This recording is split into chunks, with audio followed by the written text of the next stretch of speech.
यदि हमारे पास दो पैरेलल लाइंस दे रखी हैं, एक है M और दूसरी है N, और इसको एक ट्रांसवर्सल लाइन N कट कर रही है, दोनों पैरेलल लाइंस को एक ट्रांसवर्सल लाइन L कट कर रही है। यहां पे मान लेते हैं जो ये एंगल बन रहा है इसको एंगल 1, इसे एंगल 2, इस वाले एंगल को एंगल 3 और ये वाला एंगल 4। हमने क्या किया है, क्लॉकवाइज डायरेक्शन में एंगल्स को माना है। ये एंगल 1 है, 2, 3, 4। अगेन से जो सेकंड वाली पैरेलल लाइन को कट कर रहा है, ये वाला एंगल है angle 5, angle 6, angle 7 and angle 8। हमारे पास ये 8 एंगल्स बनेंगे। इन 8 के 8 एंगल्स में क्या रिलेशन होता है और इनके क्या नेमिंग होती है ये देखते हैं। सबसे पहले आता है हमारे पास कोरस्पॉन्डिंग एंगल्स। कोरस्पॉन्डिंग एंगल वो एंगल होंगे जो हमारे पास इन पैरेलल लाइंस पे सेम लोकेशन पे बने हुए हों।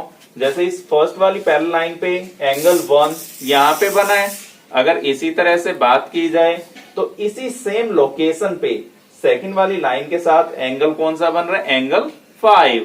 तो एंगल 1 और एंगल 5 दोनों क्या होंगे, कोरस्पॉन्डिंग एंगल्स होंगे। और यहाँ पे इन एंगल्स की वैल्यू हमेशा सेम रहेगी। एंगल 1 इक्वल टू होगा एंगल 5 के, इसी तरह से एंगल 2 ये रहा, और सेकंड वाली पैरेलल लाइन के साथ एंगल बन रहा है एंगल 6, तो इनकी वैल्यू भी सेम रहेगी। एंगल 2 इज इक्वल टू होगा एंगल 6 के। इसी तरह से आपके पास 4 पेयर्स बनेंगे, 3 किसके इक्वल होगा, 7 के।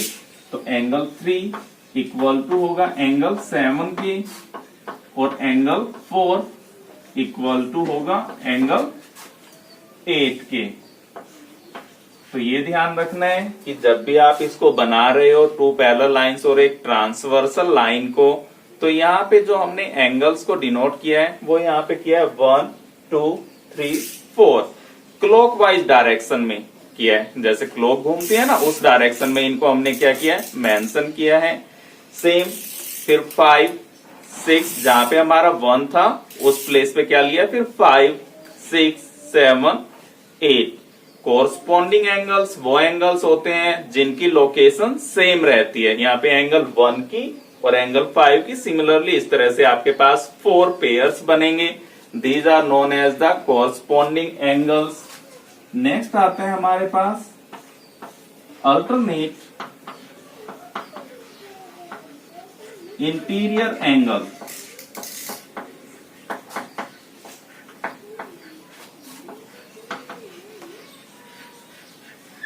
इंटीरियर का मतलब है जो इन दो पैरेलल लाइंस के बीच में बने हुए हैं। ये है 3, 4, 5, 6, ये हो गए इंटीरियर एंगल्स। अल्टरनेट का मतलब एंगल 4, एंगल 6, ये दोनों अल्टरनेट एंगल्स हैं। एंगल 3 और एंगल 5 ये दोनों अल्टरनेट एंगल्स हैं, और इनकी वैल्यू क्या रहेगी, सेम रहेगी। एंगल 3 इक्वल टू होगा एंगल 5 के, एंड एंगल 4 इक्वल टू होगा एंगल 6 के।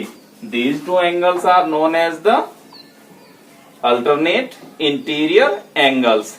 इसी तरह से अल्टरनेट एक्सटीरियर एंगल्स भी होते हैं।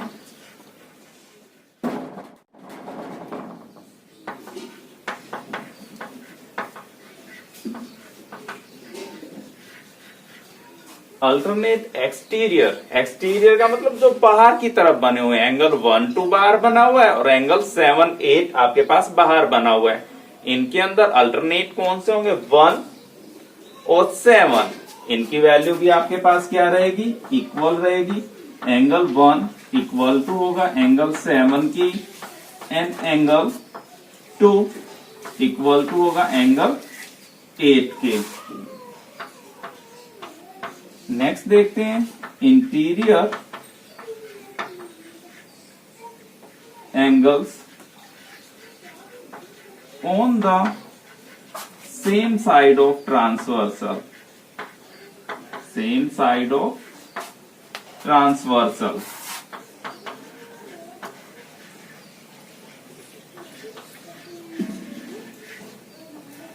ट्रांसवर्सल लाइन के सेम साइड पे जो हमारे पास इंटीरियर एंगल्स होंगे, इंटीरियर्स ये वाले एंगल्स हैं, ये आपके पास ट्रांसवर्सल लाइन है, इनके सेम साइड पे बनेगा एंगल 3, एंगल 6। ये क्या होंगे आपस में? कॉम्प्लीमेंट्री एंगल्स होंगे। कॉम्प्लीमेंट्री एंगल्स क्या होते हैं? जिनका सम हमारे पास 180 डिग्री बने। सेम पेयर होगा एंगल 4 और एंगल 5, ये भी कॉम्प्लीमेंट्री होंगे। Angle 4 plus angle 5 is equal to value आएगी 180। यानी ट्रांसवर्सल लाइन के जो एंगल्स एक तरफ बन रहे हैं उन एंगल्स का सम क्या होगा? 180 degree. They are the supplementary angles. Similarly इनका सम भी कितना होगा? 180 डिग्री होगा। इसी तरह से आप बात कर सकते हो exterior angles on the same side of the transversal. Exterior angles क्या होंगे? ये वाले एंगल्स हैं, ये भी क्या होते हैं? सेम साइड ट्रांसवर्सल के सप्लीमेंट्री होंगे। Angle 1 plus angle 8 is equal to 180 degree. Angle 2 plus angle 7 ये भी हमारे पास सप्लीमेंट्री होगा, इनका सम भी 180 डिग्री होगा। इसके अलावा देखते हैं एक चीज नोट करते हैं हम कि मेरे पास जो ओड नंबर्स हैं, ओड नंबर कौन कौन से हैं? 1, 3, 7 और 5। पहले 5 लिख लेते हैं, 5 एंड 7। इन सभी एंगल्स की वैल्यू क्या होगी? सेम रहेगी। अगर आपके पास दो पैरेलल लाइन दे रखी हैं, एक ट्रांसवर्सल लाइन कट कर रही है, एंगल्स को आपने इसी फॉर्म में लिखा है, तो हमारे पास जो ओड नंबर्स आ रहे हैं वो ओड नंबर वाले एंगल्स क्या होंगे? सेम वैल्यू रखेंगे। रीजन क्योंकि देखिए ये क्या है हमारे पास? एंगल 1 और एंगल 3 दोनों के दोनों वर्टिकल अपोजिट एंगल हैं। प्रीवियस एक्सरसाइज में हमने बात की थी कि यदि हमारे पास कोई भी दो लाइंस आपस में एक दूसरे को कट कर रही हैं तो हमारे पास जो ये वाले एंगल्स बनेंगे, ये एंगल और ये वाला एंगल, ये एंगल 1 है, 3 है, ये एंगल हमारे पास 2 है, ये हमारे पास 4 है। तो ये वाला एंगल 1 और एंगल 3 दोनों क्या होंगे मेरे पास? वर्टिकल अपोजिट एंगल्स होंगे और इनकी वैल्यू क्या होती है? सेम होती है। तो एंगल 1 इक्वल टू होगा एंगल 3 के, और एंगल 3 और 5 ये एंगल क्या है हमारे पास? अल्टरनेट इंटीरियर एंगल्स हैं। एंगल 3 इक्वल टू होगा एंगल 5 के। अगेन से एंगल 5 और एंगल 7 क्या है? वर्टिकल अपोजिट एंगल हैं, इनकी वैल्यू क्या रहेगी? सेम रहेंगी।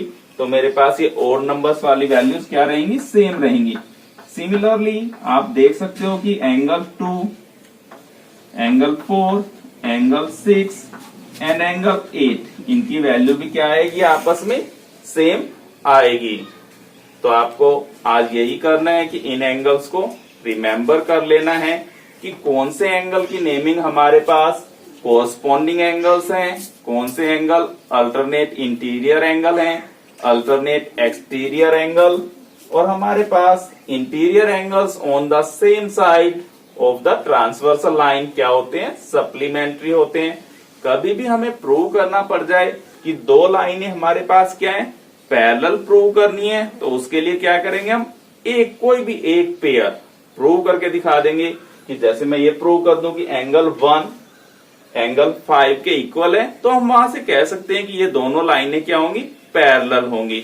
या फिर हम कोई भी इनमें से सिर्फ एक रिजल्ट प्रूव कर पाए तो हम कह देंगे कि ये वाली लाइंस क्या होंगी? आपस में पैरेलल लाइंस होंगी। इसके अलावा आप और क्या जानते हो एंगल्स के बारे में?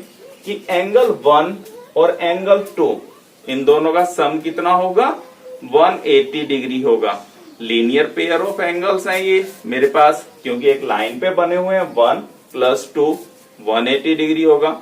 इस तरह से देखा जाए एंगल 1 और एंगल 4 ये भी क्या इस लाइन पे बन रहे हैं ना दोनों एंगल्स, तो इनका सम भी क्या होगा? 180 डिग्री होगा।